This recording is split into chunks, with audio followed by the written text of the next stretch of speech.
Yes, Priska, ni kweli kwamba Safari Laga imekuja na program nzuri ambayo itaibua vipaji. Yaani nikueleza ukweli, kama hawa wangeleta mashindano kipindi mimi nacheza mpira, ningekuwa mbali sana. Ningekuwa namweka Mzize bench au Dube. Kwa hiyo naamini ni kitu kizuri ambacho kina dhima kubwa, na kiukweli ni wapongeze sana Safari. Wamebadilisha maisha ya watu wengi sana. Ukiacha kwenye mpira, hata kwenye mambo mengine wamebadilisha. Hapo baadaye nitakupa historia ya Safari Laga kwenye mpira wa Tanzania. Miaka 1970 walikuwepo. Kama walikufa 70. Yes, walikuwepo. Sawa. Nitakuwa na Privadinho kutoka kwenye kitengo cha habari klabu ya soka ya Yanga.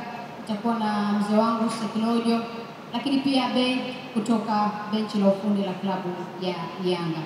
Tumekuwa na kipindi cha kipekee sana leo, ikiwa ni matangazo na mijadala ya kusisimua ambayo inaonyesha ni kwa namna gani safari ya michuano hii ya Safari Laga Cup itakavyoathiri ushiriki wa mashabiki kwenye mpira wa miguu.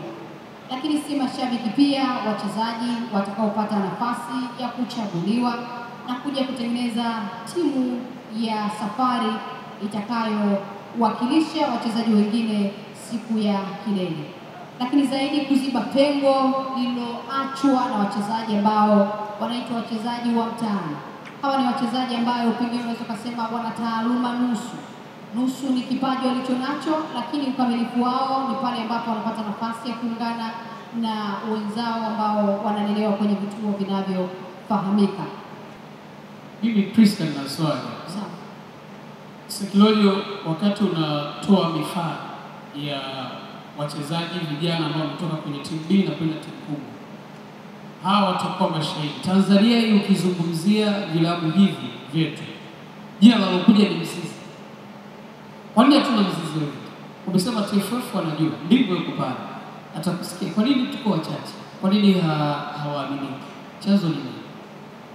Ya, mimi nafikiri ni hilo jambo la kusaka vipaji. Unajua, ndio maana tukasema lazima tuwashukuru sana Tanzania Breweries kuleta ubunifu huu wa kuweza kwenda kuibua vipaji ambavyo havifahamiki.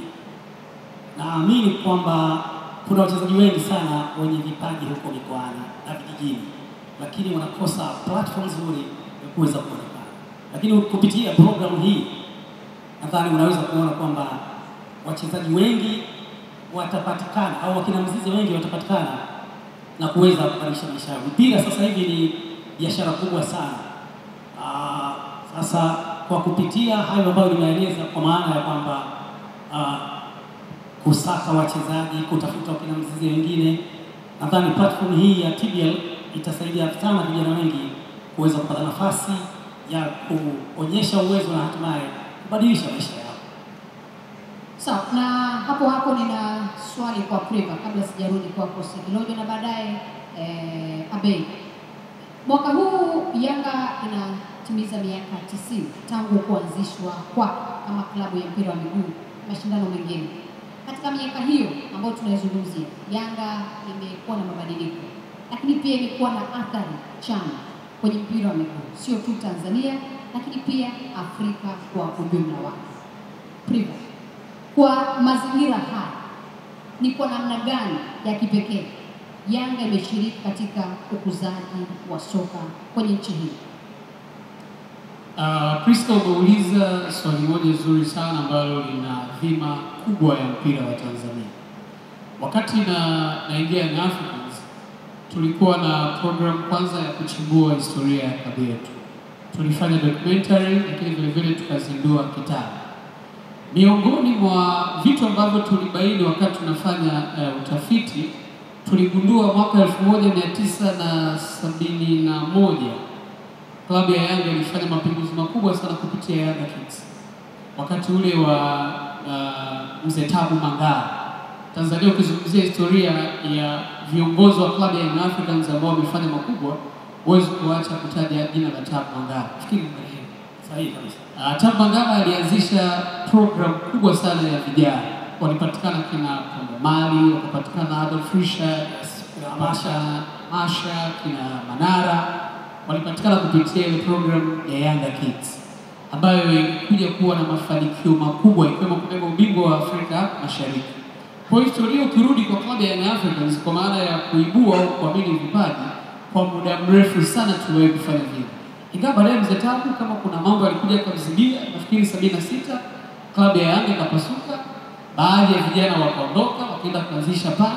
Kingine kuna baadhi ya wachezaji ambao waliachwa na klabu ya Yanga walikwenda kufanya kazi katika klabu ya TBL wakati ule. Nafikiri mtanikosea, kulikuwa na Tanzania Breweries miaka ya nyuma ambayo ilikuwa timu na baadhi ya wachezaji ilibidi wakafanya kazi kule. Kumbe safari na wenyewe miaka ile ya 76 wakati Yanga ikiwa katika mchakato wa kuibua vipaji na wenyewe walikuwepo. Maana yake ni kwamba hiki ambacho tunakiona kupitia Safari Land hakijaanza leo. Pengine inawezekana kuna Pamela wameanza leo, lakini Tresba miaka ya nyuma TBL walikuwa na timu yao ya ligi kuu. TBL ukifuatilia vizuri wanaanza nafikiri tokea mwaka 1933 kwa hapa Tanzania. Kwa hiyo unagundua kwamba Yanga ni moja kati ya timu ambazo zimeamini vijana na imewapa fursa. Rudi kwa kina Dickson Job, kina Kibwana Shomari, na Clement Nixon Kibabage, ni wachezaji ambao walikuwa vijana wakati wanakuja. Wengi wao ni miaka 20, Metacha Mnata anakuja Young Africans akiwa na miaka 19. Kwa kumbe Yanga ni moja kati ya timu ambazo zimekuwa zikitoa platform kwa vijana katika kuhakikisha kwamba wanakuwa kwenda mbele. Leo tunajivunia Clement Mzize, msikia mpaka anaitwa Ufaransa, sijui amefikia wapi, sababu si aliona na kadhalika.